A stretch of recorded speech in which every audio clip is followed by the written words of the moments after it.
You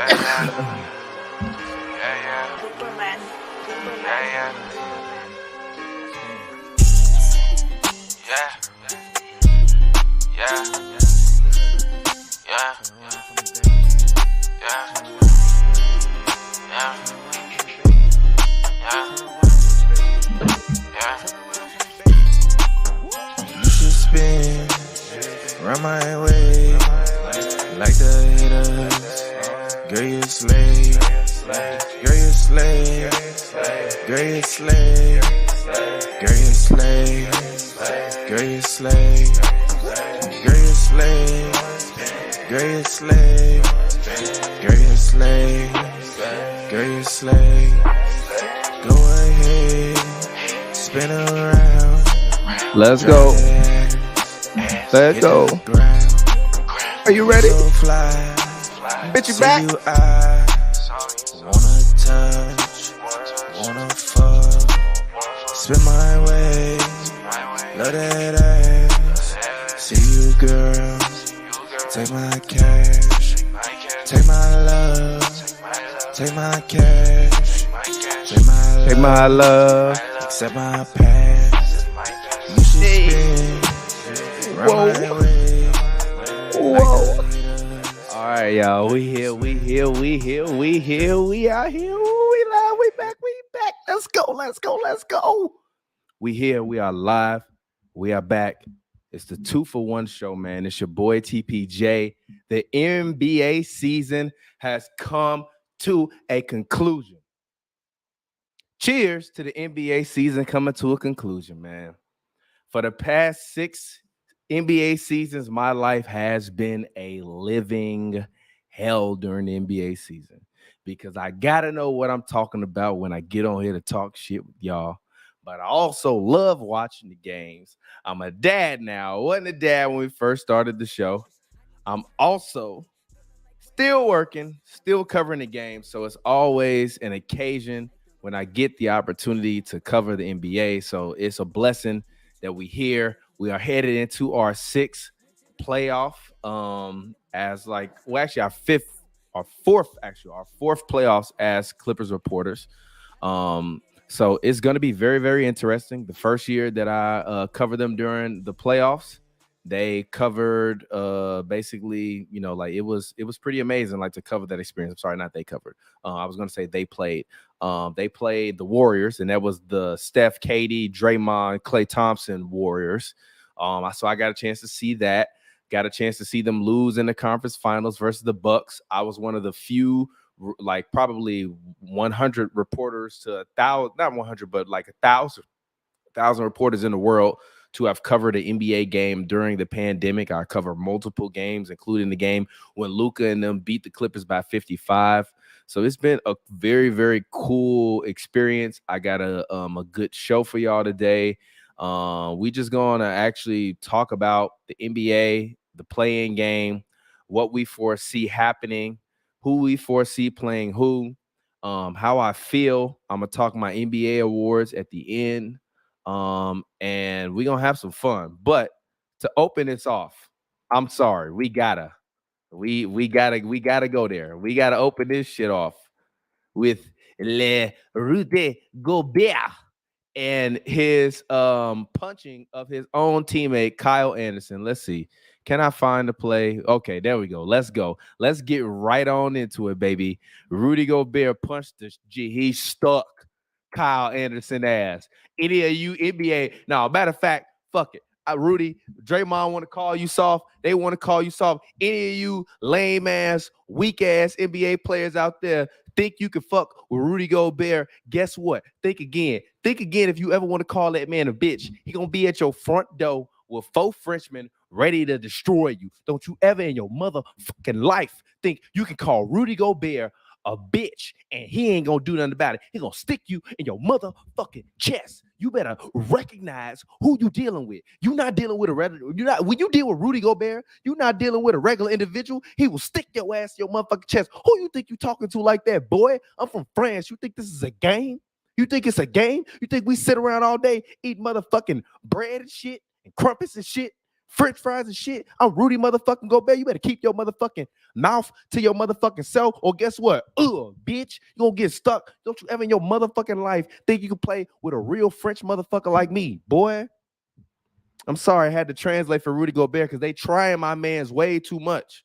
They trying my man's way too much. Don't you ever in your motherfucking life with your big bald head ass think you could call me a bitch. And I ain't gonna do nothing about it. The fuck out of here. Now I get it. Sometimes your homie be like, man, your ass act like a bitch. Like, man, chill. Like, cool. But we on the sidelines. You grab a fucking rebound. You a bitch. Oh, I'm a what?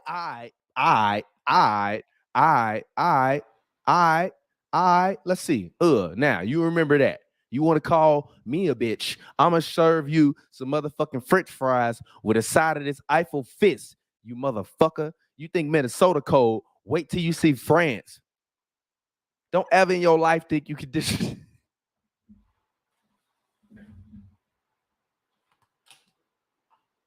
She really punched that man hard as hell, boy. Now, look, the funniest part about this shit is, bro, is shout out to the woman trainer. She see it's escalating. She's like, Rudy, please calm down, Rudy. Calm down, Rudy. We do. Calm down, Rudy. Please calm down. He's like, no, I don't know what you want to say. You got a problem? You got a problem with me? Huh? Huh? You got a problem with me? Yeah, you got the problem with me? You grab a rebound. Nah, you grab a rebound. You little beanhead ass bitch. Fuck you saying, bitch. Boy, stop playing with me. Stop playing. Don't you ever look at Ant face, bro. Ant like, oh my God. We like, hey, yo. Look at Cat. Don't even know what's going on. You know what I mean? So you gotta play when you get hurt, baby. Funniest moment of the season. G. Torian Prince, by the way. Funniest part about this whole shit is Torian Prince pushed Rudy Gobert, right? But Anthony Edwards on this clip, he just sat there. So let's listen to what Draymond Green had to say about the whole incident, because obviously Rudy Gobert basically called Draymond classic. So let's see what he says. Let's see. Oh, my bad. Frankly, hold on. The audio was off. Hold on. Insecurity is always Draymond loud. Talking. Draymond Let's Green. get into that. As far as the tap on the chest goes, quite frankly, there are just some words as men you just don't say them. Don't call me no bitch. So when I saw the choice words, that is a bitch, the bitch word, getting Kyle your ass Anderson stuck up, using towards Rudy Gobert, you do have to be ready with what comes with that. Like, you're just not allowed to just disrespect guys. Now, this is the question that I have about this whole Draymond clip, right? He was describing this shit a little too passive. Like you didn't pow right in the kiss of your motherfucking teammate in the practice that we saw this, G. So what I want to know is from Draymond, what did Jordan Poole say to you? I have no other questions other than what did this man Jordan Poole say to you? Because from what it seems like I'm looking at right now, this man is like, hey, you ready to call somebody a bitch, you better be ready for what's happening. I bet Jordan Poole probably saw this clip and had flashback. Oh, shit. Doesn't say what you want to say. Kyle Anderson uttered some words to Rudy Gobert that a lot of people thinks. By the way. Words to Rudy Gobert that a lot of people thinks. Come on, G. Why you good, G? Saying, like, okay, saying, yo, he just was saying what everybody else think. G, you basically calling Rudy a bitch yourself. You basically calling Rudy a bitch yourself, G. Let's go. He said it. He said what a lot of people thinks. I personally think Rudy Gobert is a little on the softer side. I can agree. He gained a little respect from me. Yeah, because you know what? He would have stuck your ass and kept sticking if you was out there calling him a bitch. Actually, you know what? I take that back. All these NBA players be letting Draymond hold him. He must have really like got into some scraps. Low key. Because he stood up for himself. I've never really seen the guy stand up for himself. Didn't really know if the guy was capable of standing up for himself. He stood up for himself a bit. Unfortunately, come on, doesn't G. really work. Take it from me. I know how that goes. You got damn right. You know how it goes because you stuck your teammate in practice, slept that man. At least Rudy hit Kyle in the chest. Is it the wrong decision? Morally? You already know he on that bullshit. Was it wrong for him to punch him in the motherfucking face? Morally? And look, this is when you start thinking about when you snuff Jordan Poole, G. It's like, hold on, let me see if I can find that music again. What that music again, G? I'm telling you, G. This is man Draymond thinking about punching Poole.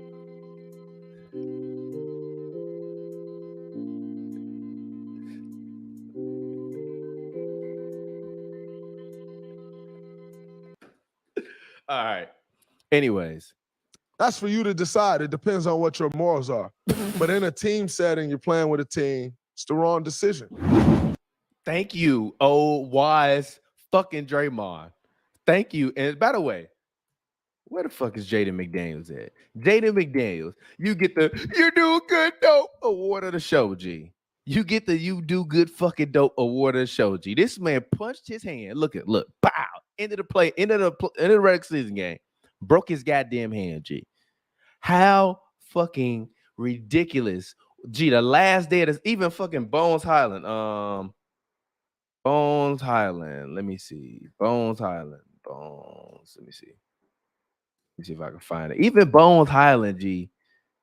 Like I was like, yo. Like, G, the last day of the season was crazy, bro. They was look. What G? I feel Bones. Get the fuck out my face, nigga. Excuse my language. Get the fuck out my fucking face. Actually, low key, Bones kind of walked up into his face, but still, what fuck you saying? Mason Plum like, beat your motherfucking ass, boy. Shout out to Bones though. You gotta move. You gotta move fast, G. Look. This shit's so funny because literally, nice push. Terrence Mann just sit down like, I need to get a blower real quick. What had it? That's hilarious. But anyways, this is 2 for 1, man. It's your boy TPJ. I'm back. If you're watching, no matter where you're watching around the world, before you drop a like, I need you to do me a favor and drop your city in the comments. Let me know where you're from, what country you represent, what city you represent, what state you represent. Let me know who your favorite NBA team is in the chat right now. Let me know who you think is going to go to the finals. I need to know all of that. So drop in the chat your location, your favorite team, and who you think is going to the finals. And make sure you drop a like on this video. I appreciate you all, as always, for watching, man. 2 for 1 show is a one-man show, so it's just going to be me ranting, talking my shit as usual. Shout out to everybody that's watching us right now on HNBmedia.com. Shout out to everyone that is watching us right now on youtube.com/hoopsandbrews. And also, I would like to give a big shout out to everyone who continues to listen to us through the podcast platforms, whether you're on Spotify, Apple, anywhere else. I love you guys. You guys are amazing. You guys are my favorites. You guys are the best. You guys are the reason why I came back to do this shit. And look at all these NBA credentials I got from all the games I covered, G. From a podcast, bro. From a podcast to all these credentials. It's crazy, bro. But anyway, shout out to y'all. Shout out to my man Christopher Kidd. I see you out there. Shout out to my man Kim Buford. Luis, you did not follow instructions. I said, where are you from, G? Where are you from? All right, okay, there we go. Shout out to my guy Luis, man. Shout out to Mexico. Shout out to everybody in Mexico, man. I appreciate y'all. I love Mexico. Mexico was one of my favorite places to go in the world. I cannot wait until I go back to Cabo. I always have a great time. Last time I was in Cabo, there was a hotel room balcony that was flooded, but I am not going to say who did it. I'm not going to point any fingers at anybody who might have did that. But yeah, so I love Mexico. Shout out to Mexico. Shout out to my guy in France, man. Shout out to my guy, said, let's go Clippers. He wants Russ to win a ring. Actually, let's actually take a step back and talk about Russell Westbrook this season. You know what? That's what the fuck I want to do. Let's talk about Russ. Let's talk about Russ. That is actually what I really, really, really want to do. Let me find this. Let me find Russ's stuff, man. Let me find this stuff. I really want to talk about Russell. Oh, hey, shout out to my guy in the Dominican Republic. Let's get it. What's good, man? Shout out to all of y'all, man. I love all of y'all. If you commented, please make sure you drop a like. You dropping a like helps this video surface better in the algorithm so more fans can tap in like you are and have fun and enjoy themselves. So let's actually get into Russell Westbrook, because all season long he has been enemy number one. Has he not? This guy has been enemy number one in the NBA. Let's have a real talk. And I know you listening, so obviously everything I'm saying is going to be construed as a rant, but whatever. But let me rant about Russell Westbrook. Take a sip.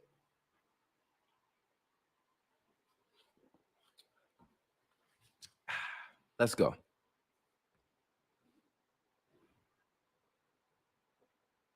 Do we owe Russell Westbrook an apology? Has the discourse in the NBA sphere from people like myself, people like Pavi and Joel on Hoops and Brews, people like Scott on I'm Not Gonna Hold You, people like Shannon Sharp, people like Skip Bayless, people like Stephen A. Smith, people like Colin Cowherd, people like who else? I mean, everyone in the world has been critical of this man.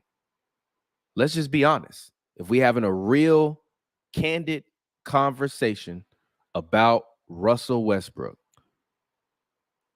Russ is a guy that has been through the ringer. Been through the ringer, man. Been through the absolute ringer. He's been embarrassed. He's been humiliated. He's been called out of his name. His teammates and the people behind the scenes have sullied his name.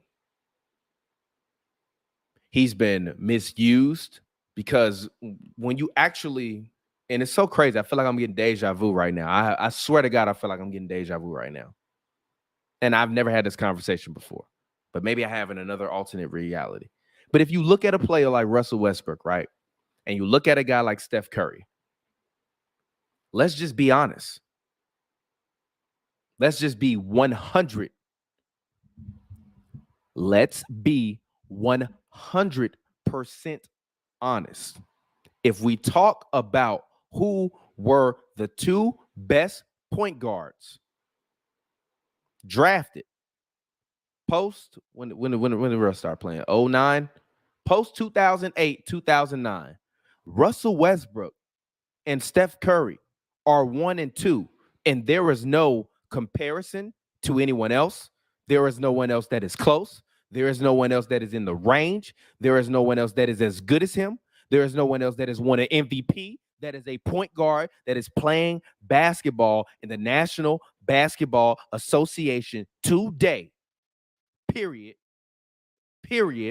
Fucking period. Including Chris Paul, who got a better resume than Russell Westbrook. Period. I don't care what anyone says. 2-time scoring champ, 9-time All-Star, 3-time assist champ, MVP. Plays night in and night out. Never a guy that you have looked at that wants to rest or load manage. Always has been a guy that might have shot too much, but he still was giving you 10 assists a game. I did not have the opportunity to watch Russell Westbrook night in and night out. Watch his preparation. Watch how he goes about playing a game of basketball and conducting himself as a professional until he got traded to the Los Angeles Clippers this year. And I have seen nothing but professionalism. He's the first one there. Kawhi Leonard used to be the first one out every game to go and warm up and shoot before the game, a couple hours before the game. That guy is Russ now. The hate, the vitriol, the disrespect that this guy, that is a top 10 point guard of all time, to me, a top 5 point guard of all time, it's uncalled for. Look at his age.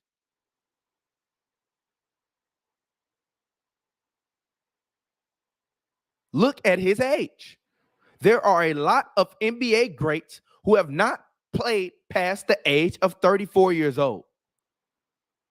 And I don't have a single stat on the board right now because I don't want to talk about stats right now. I want to talk about who the fuck Russell Westbrook is and has been, and how we've all, including myself, done him a supreme disservice by the way and the conversation that is surrounding him over the past 4 to 5 years. Whether you like it or not, whether you like it or not, whether you like it or not, whether I like it or not, whether you like it or not, that man has been to an NBA Finals early on in his career and had the fucking referee not fucked up the fouls when Kevin Durant should have got mother. I believe it was KD that got fouled and they didn't fucking call it.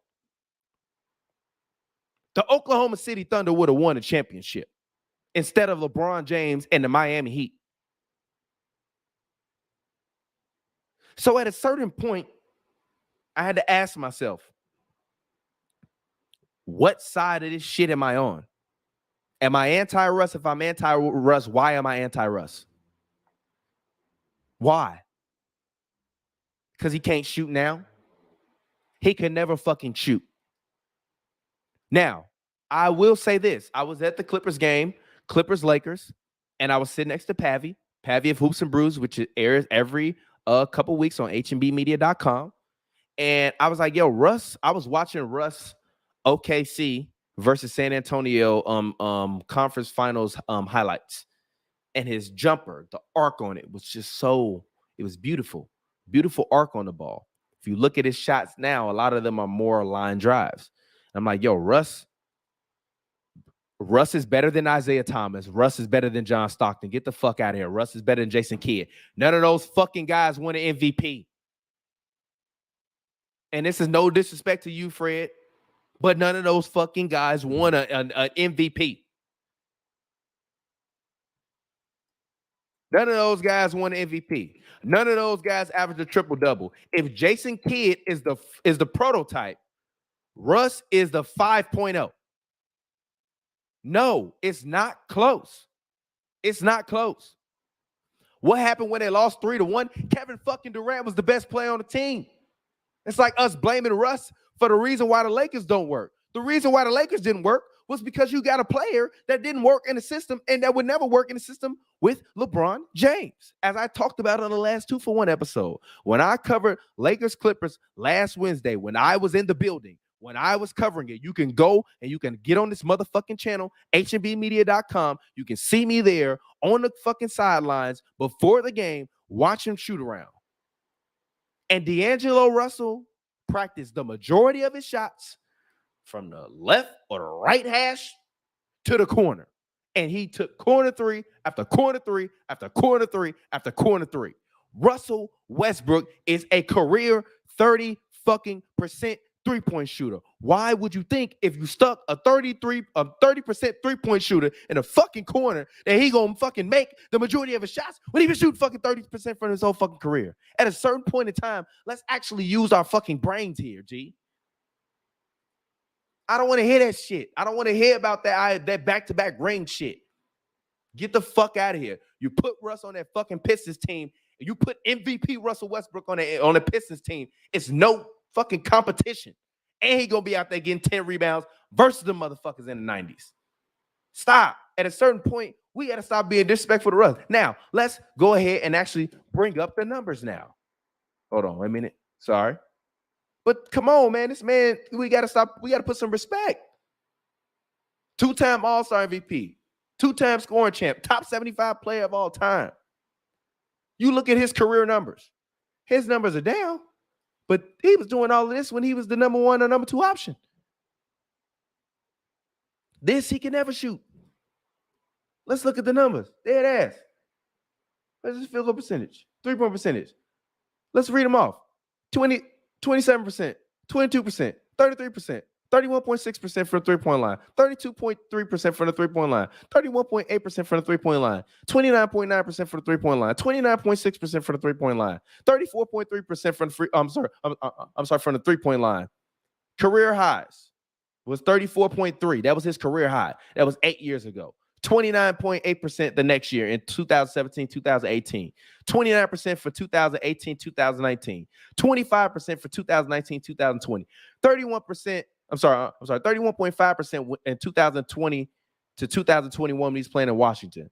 He shot 29.8% as a Laker, and 29.6% as a Laker.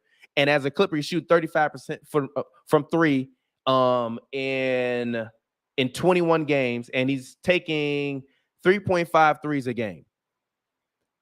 Tell me a guy that is a career 30.5% three-point shooter is supposed to go to a team with LeBron James and Anthony Davis, whose sole purpose is to play in the middle of the lane, get fucking rebounds, and stick around the hole. When Russ' entire career, including when he was playing with Kevin, I do not like to grab more than 10 rebounds a game, Durant could still out-rebound Kevin. And you want to know why? Because he rushes and goes to the glass to start the break. How the fuck am I going to do that if LeBron James and Anthony Davis standing there? And then they just throwing me the ball while I'm standing in the corner, and I've never been a good three-point shooter. We, at a certain point, let's just be honest, G. We have done Russ a far and a vast disservice. We have. We really have. And y'all can tell me I'm delusional all you want to. And you can say, oh, he's falling off. I don't give a fuck if he's falling off. So is Chris Paul. Chris Paul ain't nowhere near the same caliber player he was before. He wasn't. Let's just keep it a buck. He's not anymore. He ain't been that, honestly, for 4 years. And I've been saying it. Y'all been calling me a fucking hater. But I've been telling y'all for 4 years that Chris Paul has been washed.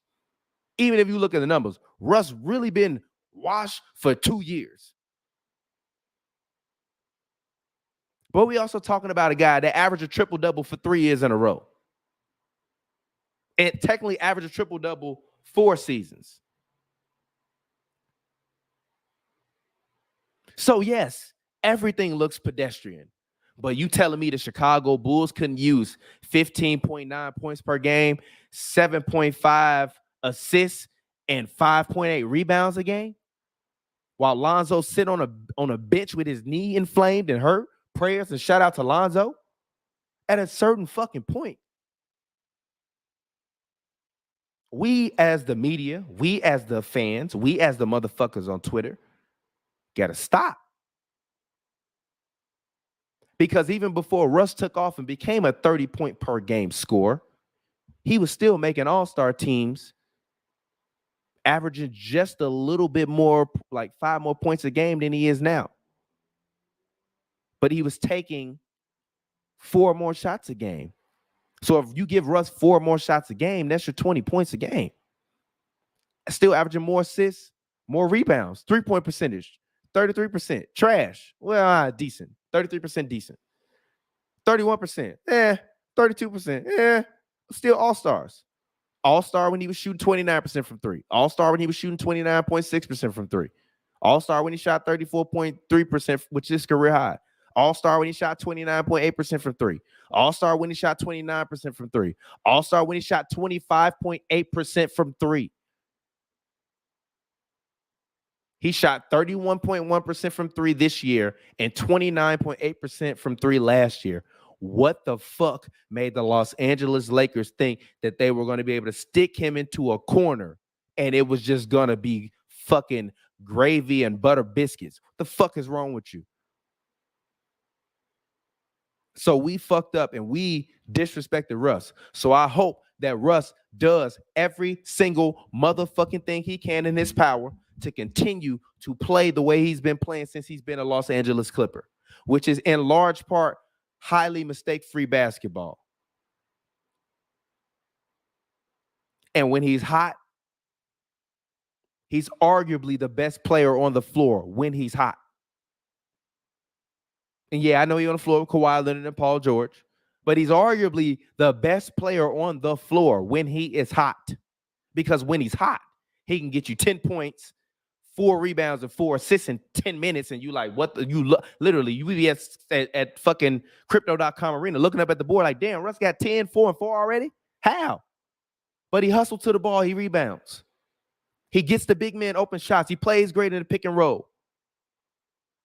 He starts transition in fast breaks. He plays and he can run and has the ability to get through the middle of the floor. My biggest criticism of Russell Westbrook this season has been his inefficiency from the 2-point line. Fuck everything else. Russ is shooting 54% from the 2-point line as a Clipper, but he was shooting 46.7% as a Laker. I've never been impressed with his ability to shoot the ball from the 2-point line. But when you're a volume scorer like him, you kind of have to. When you're a top 75 player of all time and a former MVP, sometimes you just shoot the fucking ball. But let's not act like a bunch of guys haven't made their careers off of the back of Russell Westbrook. And let's not act like just because he played bad in Los Angeles that his career is over. That's a disservice to Russell Westbrook. So I'm going to be the first one to say, Russ, I'm sorry. Because as badly as they talk about you, I never heard him mention this guy's name. And guess what? He didn't fucking win MVP. Good. Because he was never an MVP. Never MVP. And yes, you're right. I can't hold him to the same standards according to me. But people love to say that Chris Paul is a top 5 point guard of all time. And I don't believe that. That is a fact. You have to show me something different. I don't believe it. It is not true. Chris Paul is not a top 5 point guard of all time. Russell Westbrook ranks higher on my list than Chris Paul does. I do not believe it. I don't believe it. How efficient was he scoring 30 points a game? Let's see. Let's pull it up. Let's pull it up. Let's pull it up. Hold on. Let's go back. Russ 31.1. Whoa. Right there. Damn. What? Hold on. Wait a minute. Hold on 1 second. Fucking year Russ win MVP. That couldn't have been 2016, 2017. God damn time, bro. I am getting old, bro. I am getting old. That was 6 years ago, G. What the fuck, bro? Russ won MVP 6 years ago. That is crazy, bro. Let me see. Where are these stats at? Hold on. See, I'm trying. See, I just want the NBA to get me something that's nice to work with. Russ, look at this. Come on, man. Stop playing with him. Stop playing. Usage rate is insane through the roof. PER 30.6. Very efficient. NBA PER leaders this season. I'm going to look it up right now. Nikola Jokic is currently leading the NBA in, hold on, wait a minute. NBA PER leaders this season is, wait a minute, what the fuck is the PER shit? G. NBA, do me a favor, G. I just need to see everybody's PER. All right, NBA PER. Currently, Jokic PER this season is a 31.78. Embiid, 31.69. Giannis, 29.29. And Giannis is having an MVP caliber season. You're not going to tell me that 30.6 is a bad PER, my brother. Very efficient. Very fucking efficient. So I don't want to hear that shit. I don't want to hear that from y'all. I don't need Russ to make his open shots. I just need him to take them. And if he going to shoot 35% from 3, he going to be making 35% from 3. So, anyways, enough harping on Russell Westbrook. Let's go ahead. Let's get to it. Let's talk about it. Let's get to this play-in. You dig? All right. So, should we go east or west? If you're watching right now and you just joined us, comment. I want you to comment below right now. I need to know what city you are from, what team you're repping, and who you think is going to make the NBA Finals. I need you to comment that. Comment that below right now. Comment it below. Let's go. Comment it below. If you're watching this right now, drop a like. If you're listening to this on iTunes, Spotify, Stitcher, anywhere you get your podcast, please make sure that you drop a like on this podcast or share it on your favorite social media platform. It is always appreciated by us at HNB Media. Sorry. There we go. Get a little more light in there. It was a little too moody. So let's go ahead. Let's get into it. NBA play-in. I'm going to talk about this series first. I'll be right back.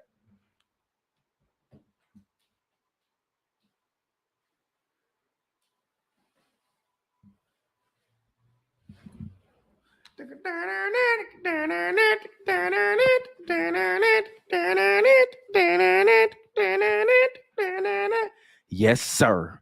You already know. Bulls versus Raptors play-in game. Chicago is in the motherfucking building. I don't want to hear nothing from nobody. We finna come through. The Bulls finna have a great game. Zach LaVine is still mid, but DeMar DeRozan is gonna come through, give me the performance of a lifetime. I'm expecting 43, 5, and 3 from DeMar DeRozan in Canada to bring the NBA play-in to Chicago.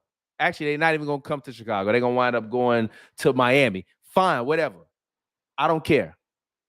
But I think that if the Bulls, because I think that we're going to talk about the other series in a second, but the Bulls, I got the Bulls, baby. We in a building. We're going to win. We're going to beat the Raptors. If we don't beat the Raptors, I'm not doing nothing because the Chicago Bulls be disappointing me mad times. So I'm not even going to sit up here and act like they do not. But we're going to beat the Raptors. The Chicago Bulls will win. I think Nikola Vucevic actually has a very, very big game for the Chicago Bulls.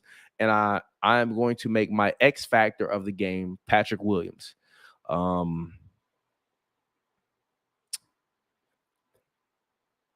when I saw the Bulls play the Clippers, Patrick Williams' body frame, and I've been around him numerous times in person, it reminds me of a Kawhi Leonard-esque type of body frame. Large shoulders, long arms, very long, like slim but muscular frame.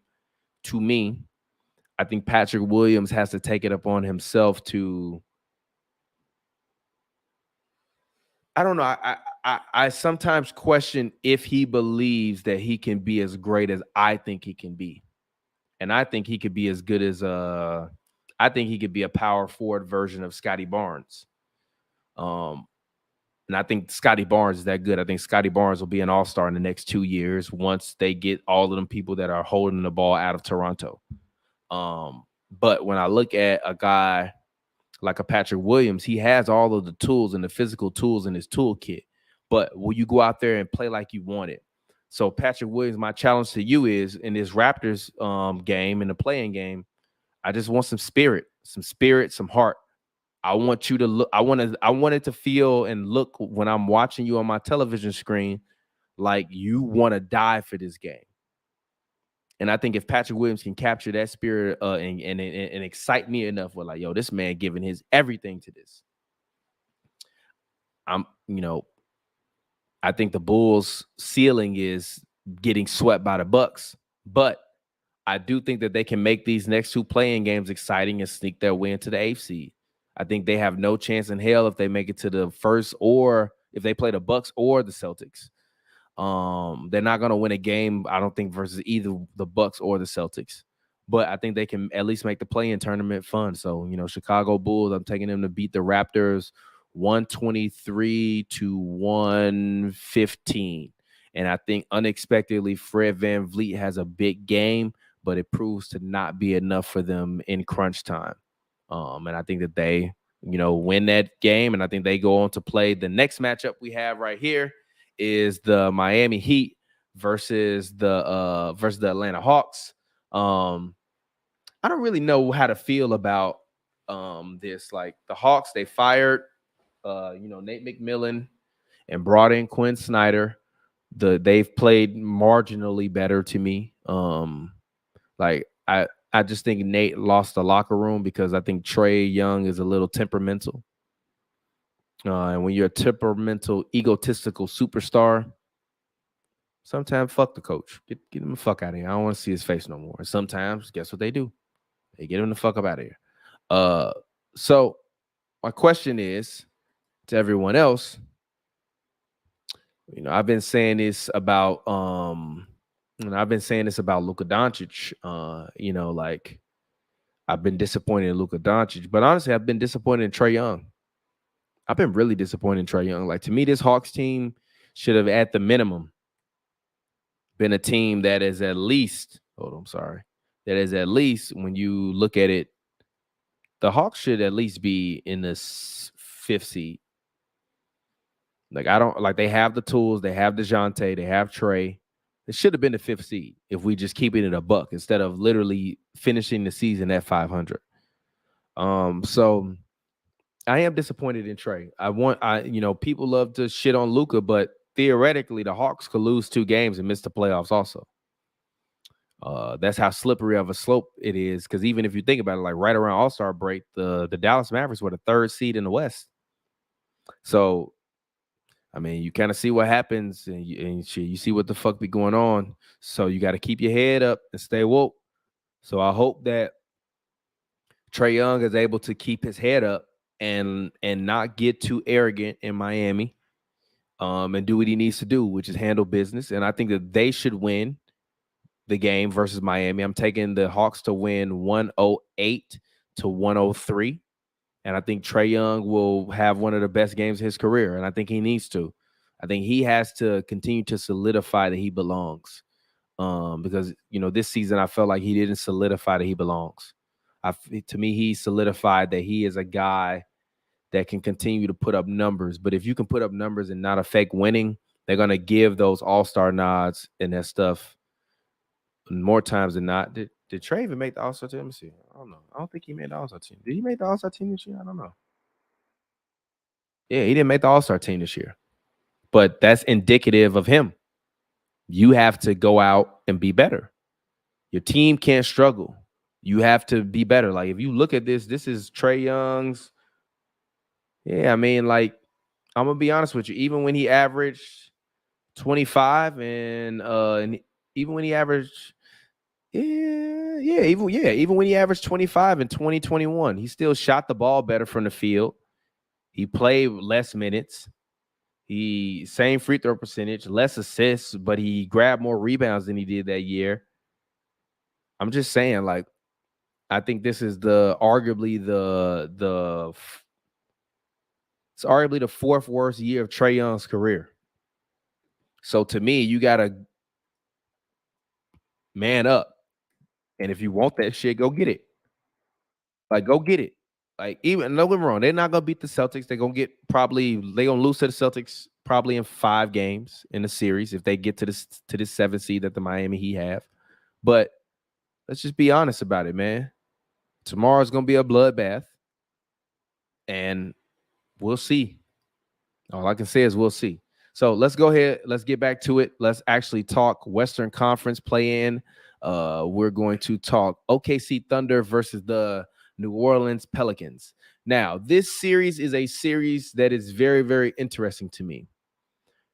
And when I say series, I'm sorry. Forgive me. It's like my normal playoff mentality routine. This play-in matchup is interesting to me.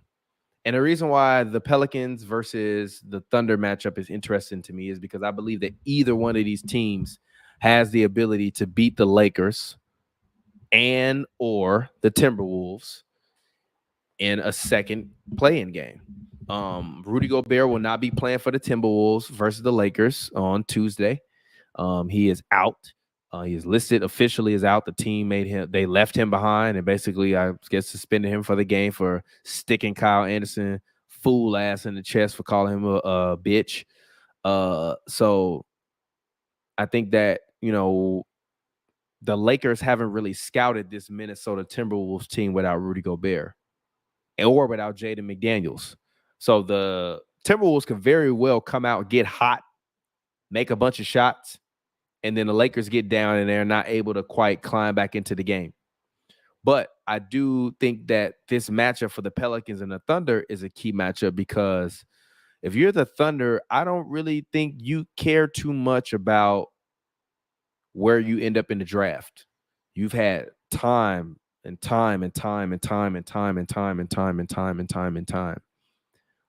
get picks on picks on picks on picks on picks on picks on picks. So the Thunder have so many picks. They got my future son pick. That's how many picks they got. So from my perspective personally, why not?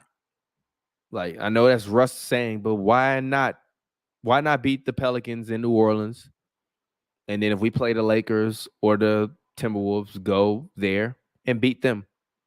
And why not play the Nuggets? We might not beat the Nuggets, but if we could win a game versus the number 1 seed in the West, coming back next year, potentially having Chet Holmgren plus whoever the nice pick that they will get based upon whatever pick they have from their slew of picks, you have a team that is going to be a playoff team. Like, I think that Chet Holmgren, if Chet Holmgren can be 2/3 of what Paolo Banchero was for, Paolo Banchero has been for the Magic.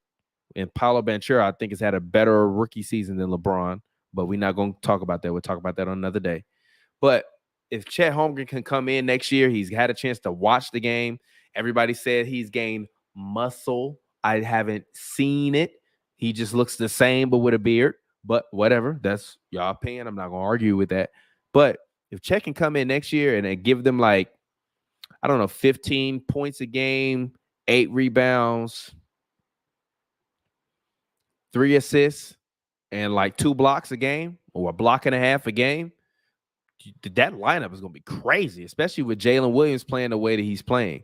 And you still got Josh Giddey being the all-around player that you have. Like, your lineup with Chet Holmgren, Josh Giddey, Shai Gilgeous-Alexander, and Jalen Williams can be crazy. And honestly, if I'm them, I might fucking start making some calls around the league and seeing whose star can we take for a bunch of your picks and put them in the middle of it. I don't need a number one, but the Thunder could definitely use not as terrible, but a Tobias Harris-esque type of role player to fit in there, in that 4 slot. But, I think this will be a good game. I think that I'm picking the Thunder to win this game. I think Shai Gilgeous-Alexander goes for 47 points in this game, 6 assists, 3 rebounds. And I think that the Oklahoma City Thunder beat the New Orleans Pelicans, send them back to the drawing board, and they win the game 131-124. So let's move on and let's talk the final matchup of the show before we get to the NBA awards and what have. The Timberwolves at the Los Angeles Lakers. We have a bloodbath of bloodbaths coming and on our hands. The Los Angeles Lakers look to solidify the 7th seed and go up and play the Memphis Grizzlies. I think that personally, I would love to see the Lakers lose so I can see the Lakers beat the Thunder or whatever potentially and play the Nuggets the first round. But I just want to say this. If the Lakers play the Grizzlies in the first round, they're going to win. If the Lakers play the Nuggets in the first round, they're going to win. Period. I got the Lakers in 6 or 7 games. Period. In the story. I think they'll beat Jokic. I think LeBron and AD will make light work of Jokic and Aaron Gordon. And I think that D'Lo and Jamal Murray are about what is the same player. So I think they have a chance versus the Nuggets if they fall to the 8th seed. If they win this game, the play-in game versus the Minnesota Timberwolves, and they play the Memphis Grizzlies, I got them actually beating the Grizzlies in 6. Versus the Nuggets, I think the Lakers might win in 7. Grizzlies, I got them beating the Grizzlies in 6. I think that Steven Adams, PCL injury, if I'm correct. Steven Adams, I believe he has a PCL injury. Steven Adams has a PCL injury, so he's been out, I believe, about 4 months at this point in time.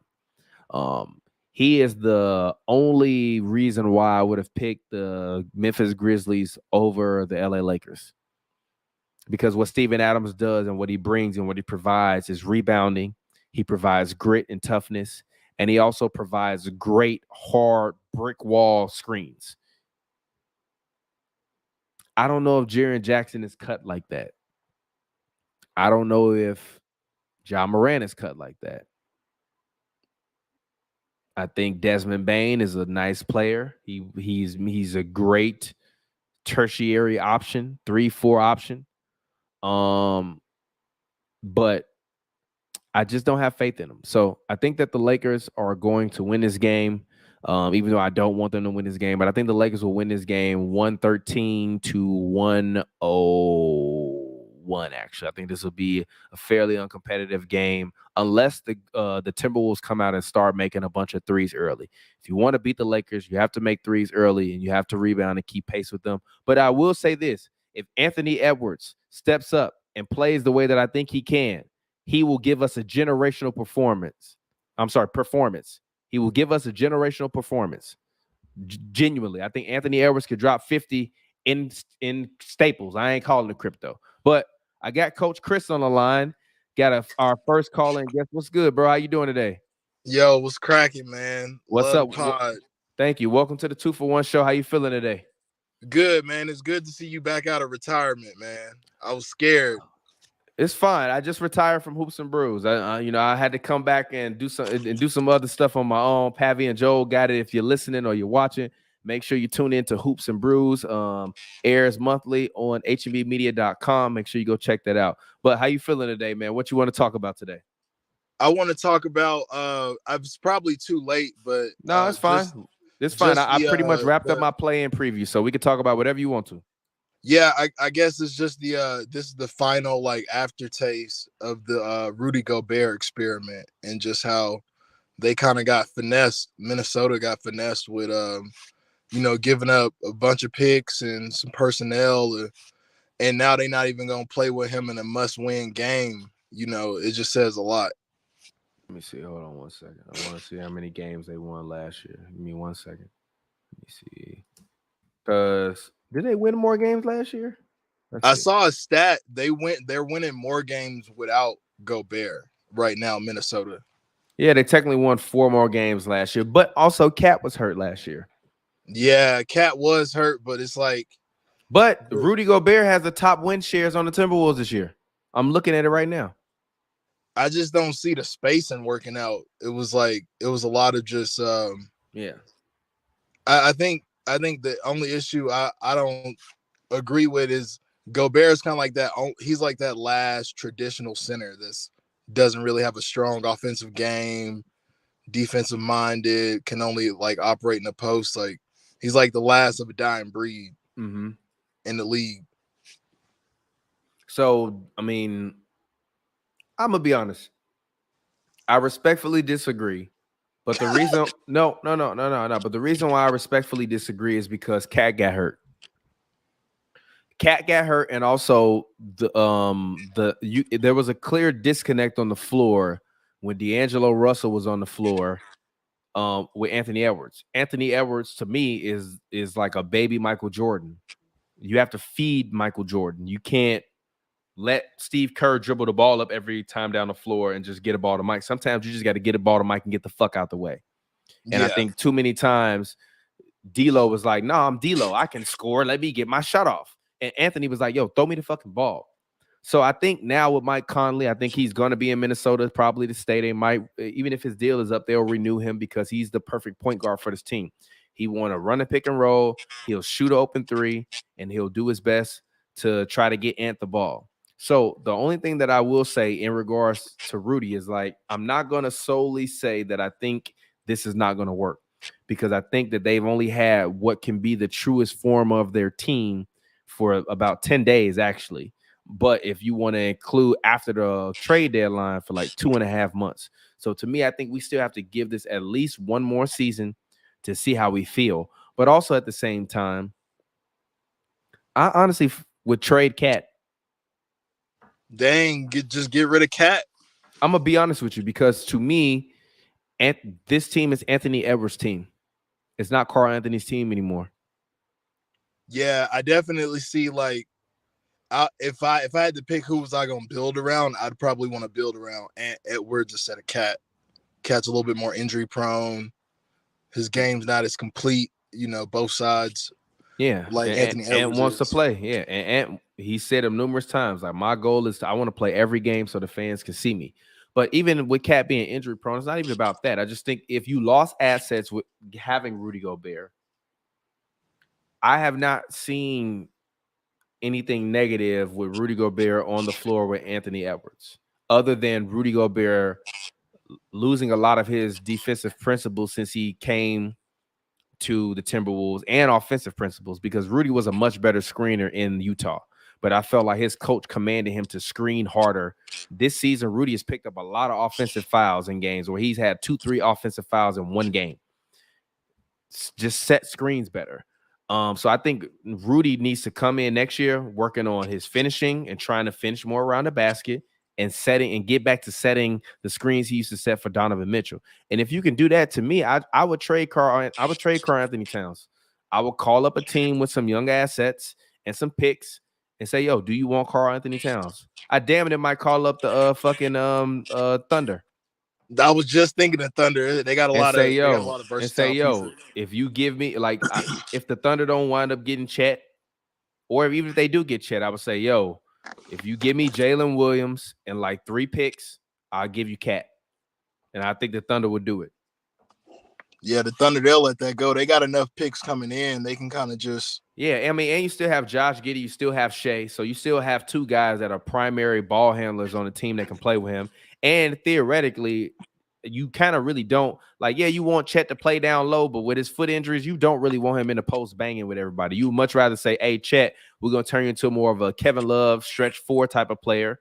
And then you create when you in the game with the bench. And then we're going to have Cat play center, which is what he's comfortable at. And just y'all switch in terms of the stretch roll, run pick and roll with Shea and Giddey, and then find a fucking small forward to replace him. But I think Jalen Williams and Anthony Edwards could be like damn near Scotty and Mike 2.0. I love Jalen Williams' game. He's not scared, and that dude play. He play like he go to the barber every week. And he definitely don't go to the barber every week. His tenacity, is very. He can like stretch the floor. He can defend the best player. He kind of takes that workload off of like if you would have your like main star who would be Ant.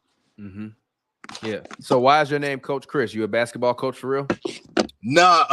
I'm a ski instructor, swim instructor, fitness. So okay. What town you represent? What town?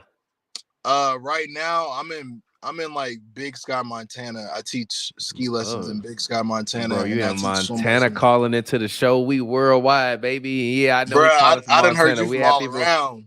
I done heard you down in Mexico. My guy. I've been traveling all around the West Coast listening to like HNB Media. So I appreciate, being able to have that basketball connection even when I'm like traveling in the middle of nowhere and I can't talk to nobody else about ball. No, thank you. I appreciate it. The funny part is like people was like, oh, you returned back to podcasting. It's like, nah, I didn't even retire from Hoops and Brews. I just kind of retired from having to. It's just a lot that comes with like doing Hoops and Brews and like getting it. And that's like a full scale production every week. I could just cut this shit on, be able to talk with people and really connect. And the reason why I really came back to do the show because I got to a void where I'm like, damn, it ain't really no good sports podcast for me to listen to or that I like, that I feel like it's like one of the guys other than, the normal stuff that we normally see. And like, I fuck with the Ringer. Shout out to my guy, Was at the Ringer. But I just meant just like kind of under somebody's wing kind of thing. So I was like, you know what, man, I'm going to start back doing my 2-for-1 show. And y'all continue to tune in and comment, tap in, call in. So I definitely appreciate it. So go ahead. What's your final hot takes before we get ready to get up out of here?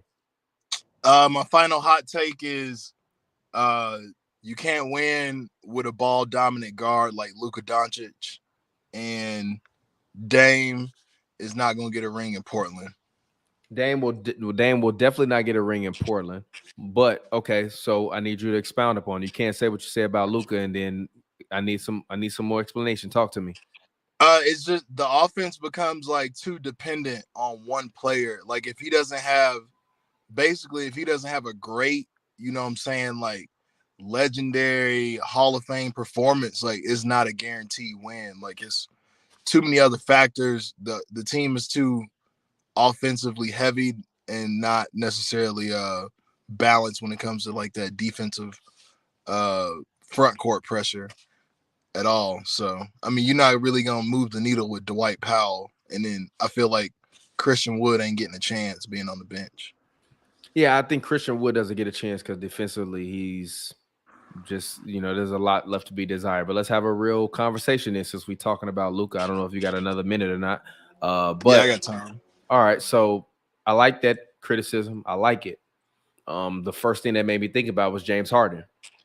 Yeah. Right. And then you see him get with a ball dominant big man, or at least and you know what? This is the funny thing. I'm gonna take that back. I don't know if you saw it because I know you be traveling. I don't know if the fans saw it, but I was watching SportsCenter one night and they were talking about James Harden's effectiveness with Joel Embiid. He dishes Joel Embiid 4.8 assists per game. Do you know how crazy that is? That means 5, not just sent to you, but for the fans that are listening. So, do you know how crazy that is? That means 5 buckets a game James Harden is distributing to Joel Embiid.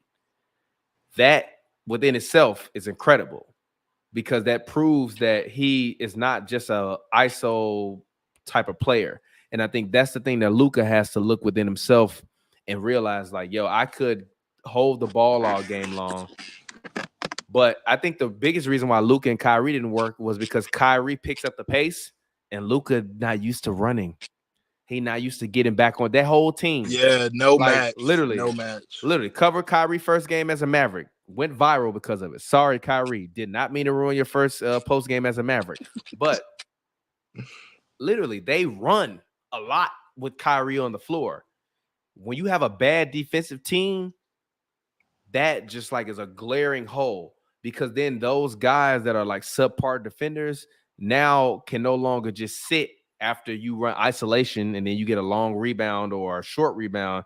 You got to like most teams, like even the playing versus the Mavericks, your pace is going to slow down because they was playing with the worst pace in the league until they got Kyrie. Then their pace went way up. And then they stopped playing defense. But you know why they stopped playing defense? Because Luka would just fucking hold the ball, dribble all game long. So then you was fresh for defense. Now Kyrie come, you get a stop. He blazing up the court. Yo, I need y'all to meet me up there so you could be open to get a 3. You coming back on defense, you just like, man, Luka, fat ass. Excuse me, I've been calling him a fat ass. He might steal on me when he see me. He dead ass might steal on me when he see me. I'm sure he might. But he ain't in shape. And I was talking to a reporter from overseas. And the reporter was like, yo, like, I watched Luka in the world games, FIBA World Games. And all of the other reporters that are from the international side of the press don't like Luka. And I'm like, why? Like, because and I didn't mean to say that. But this person literally was like, yo, he disrespects the game. And I'm like, what do you mean he disrespects the game? Like, yeah, he disrespects the game. Like, he drinks and smokes and hangs out and parties the whole time. She's like, so, yeah, his greatness is great. But that's what he does, and nobody really likes him because he disrespects the game. So I think part of the reason why, like, I think Luka has to make a change. I just think a lot of it is more mentality because you could be comfortable and be subpar, which is how I feel with Trae Young. He's comfortable being subpar, or you can be great striving for greatness. And to me, I tweeted it and I said, I'm like, yo, I lost a lot of respect for Luka this season. And he's no longer my favorite player of the young guys because I felt like he gave up. And like, if it's one thing I've never done, I might get down. I might be down on myself. I might take a little break, a little sabbatical, but I'm not giving up. I'm not leaving my teammates behind. And I'm going to do what I can to change my game to be better. And my example with James Harden is, yeah, he's older, slower. He's actually in very good shape. And he's not the same James Harden, but he's not the same James Harden because he's not an ISO all day long. He's giving Joel Embiid 5 buckets a game. So my challenge to Luka Doncic is, how can you be the guy that instead of you giving 5 buckets a game to Embiid, just give 5 extra buckets a game to everyone else? Even if you look at the end of a lot of those Maverick games, he was reverting to old Luka and like, oh, I got to take this shot because like this is what I do. And it's like, I don't think you understand. You got a guy that's on the floor with you that made the greatest shot in sports history. Yeah, he kind of lost that. Luka magic made him lose his like primarily like playmaking ability. Yeah, it was like the bigger that Luka magic got, with like, oh, like Luka Doncic in the fourth quarter, like he'll just turn on fire. Then it was like, well, if I'm Luka, it's like, well, I don't really need to pass the ball like that no more. And then when you talk about Harden and Embiid, with Harden getting that 4.8 assists to Embiid, like that's just the perfect combination of like one, Harden being able to feed somebody consecutively, and then B, somebody like Embiid that's like, the closest thing to Wilt that we've seen in our generation, where it comes to like a big man that can put up like high volume numbers, on a daily and actually, playing at a top tier level, both sides of the court. Yeah, I agree. And I think that, I've been James Harden's biggest critic. And I will say this, I now have some personal ties with James Harden because I've done some because I'm a filmmaker, so I've done some stuff for his charity. So I'm not even saying this because I know him personally now. Not even that I know him personally, but I've met him personally or in an environment that's not a hoops and brews NBA media type of environment. Is that he's a good guy and he's very, very likable. So I get why, if you're his teammates, the way his teammates have vigorously defended him over the years, like, nah, he's not the reason, like he's blah, blah, blah, blah. Yeah. If you look at it, you don't see Luka's teammates defending him the same way James Harden's teammates defended him. And I think part of that is because even when I met Harden, I swear to God, when I met James Harden for the first time, you know how big, well, I don't know how long you've been following HNB Media.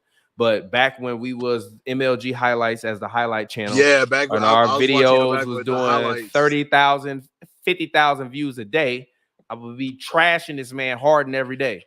So when I met him for the first time, I'm behind the scenes, but I'm in like work mode, like, you know, putting cameras and shit up. I walk up to him like, yeah, I'm the technical director. I walk over and shake his hand. And you ever meet somebody and you like, well, no, you kind of like, and not even, it's not even long, like a slight 0.5 second hesitation, but handshake. He shook my hand. He was like, oh, what's up? And he shook my hand. And I was like, damn, I think he remembered from Hoops and Brews. So he used to say small games, James, right? But he was. And Yeah. No, but he was, and he still is until he proves me wrong. What part of that is just fatigue since he's such a high he was in Houston, he was a high usage player. I was always trying to figure out what part of it is him just having a small game and what part of it is he's just exhausted after like. My question is that an excuse for him to use now? I don't think it's an excuse now. I think having Embiid and being healthy, yeah, like, you know, small games, James, this would be the year. It's either sticking or it's going away. Yeah, for sure. Yeah, then that was literally what I was about to say. I was like, well, he got all there has never been a time in James Harden's career where he's had a better team, better all-around defenders. Yeah. Better primary scorer on the team, whether it was him or another person, whether he's had the best veteran playmakers, like, and guys that can make plays. They have all that. You got a young, talented scorer in Tyrese Maxey. Even if you want to talk about the other guy, what's the other guy that he playing shooting guard for them? What's his name? For Philly? Yeah, for Philly. What's his name? I can't remember his name. Milton? Yes, Milton. DeAnthony Milton. Not Milton. Milton. Yeah, DeAnthony Milton. I like DeAnthony Milton, and I think he's done a great job in his role. So Harden has no excuses. You either go out there this year and you win or you don't. And if you don't, I don't want to hear any excuses. Now, I will say this. I like Harden as a human being, great human being.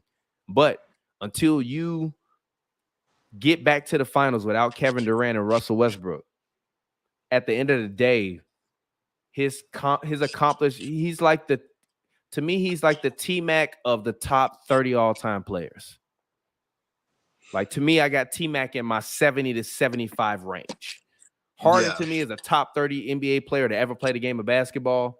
But what did you really do in the playoffs when it matters? And people will say, got to the conference finals. Yeah, but like, Harden has been a top 5 MVP voting. Yeah. MVP top 5 player in basketball for the better part of a decade now. Even now, like, we love to denigrate him in the same way I went on a rant a little bit earlier about Russell Westbrook. Harden's numbers are as good as they've ever been in his career. He's just not scoring 30, but he's giving you 5 assists to Joel Embiid. So he was leading the league in assists too a couple times. Yeah, so it's like, if I want to turn into Magic Johnson after I just spent time averaging 35, so be it. So all I really want to see from him is, can you win? Can you win?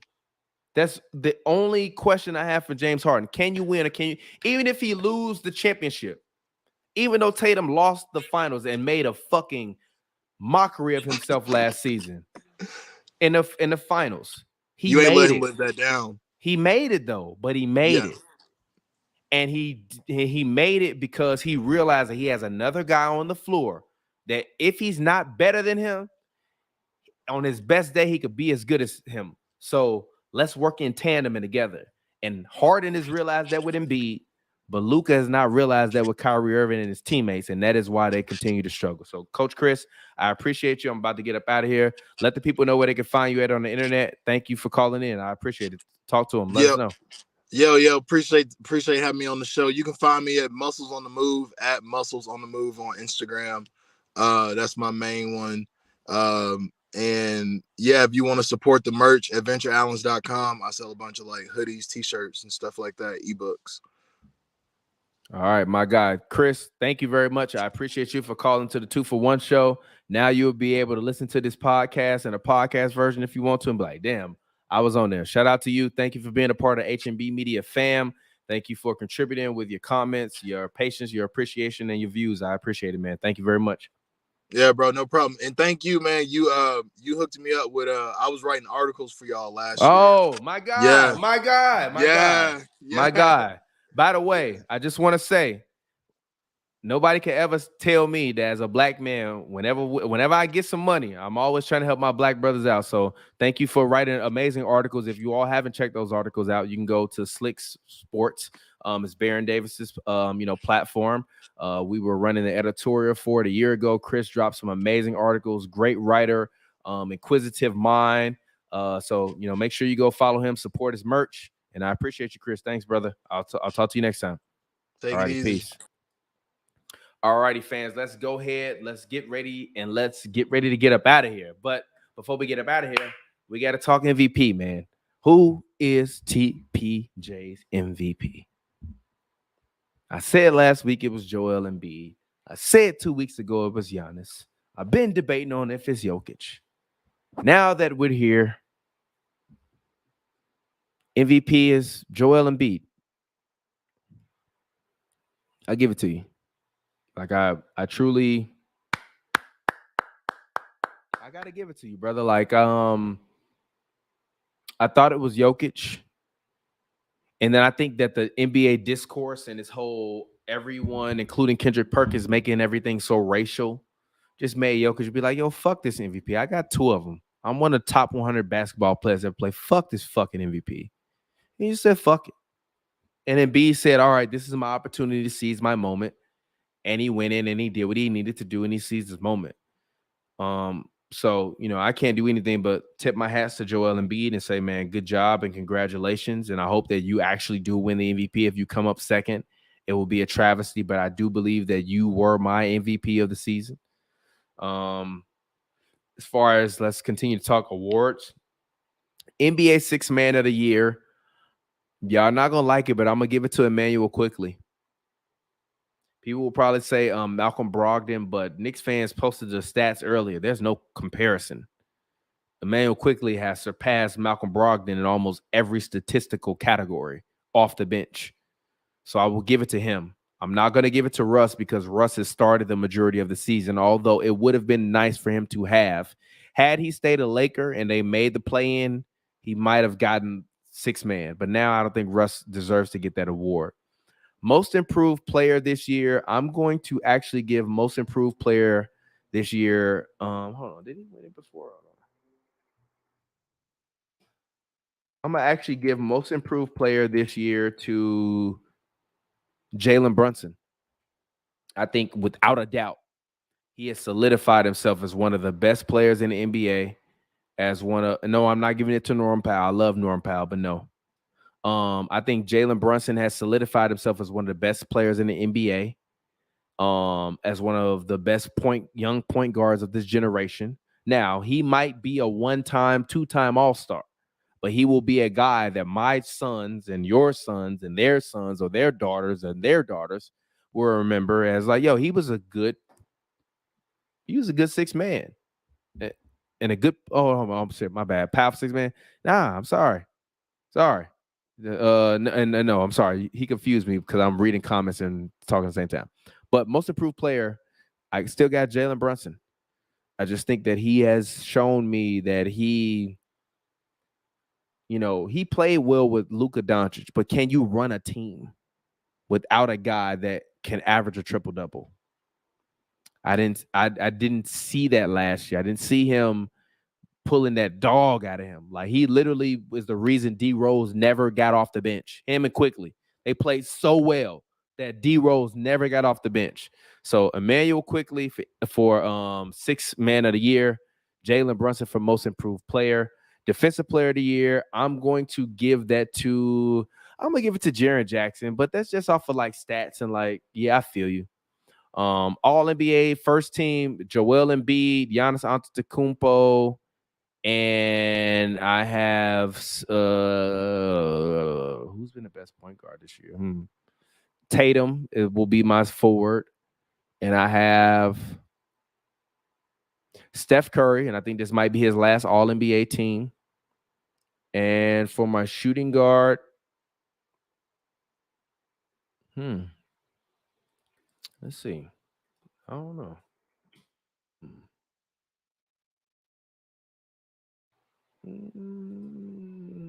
That's kind of interesting. I don't know who I choose for my shooting guard, honestly. Let me see. Who's y'all first team all shooting guard? That's a real question. I don't really know. I'll be honest. Who do I put in there?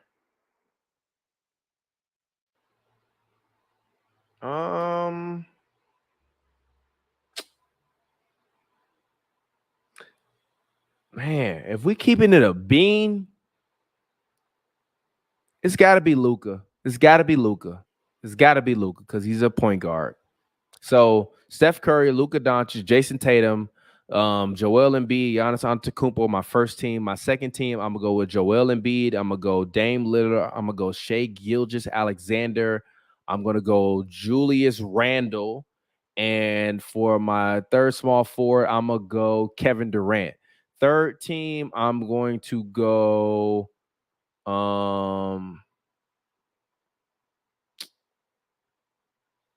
third team, I'm going to go Domantas Sabonis.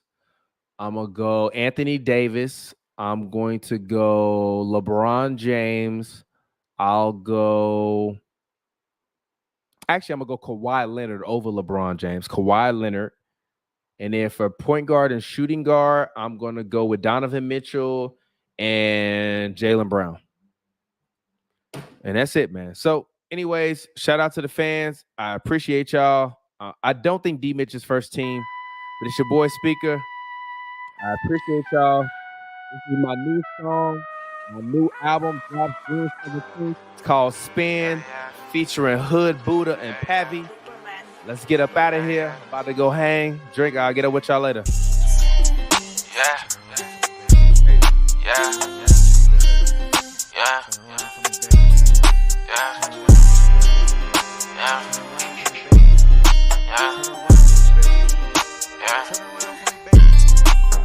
You should spin around my way like the haters.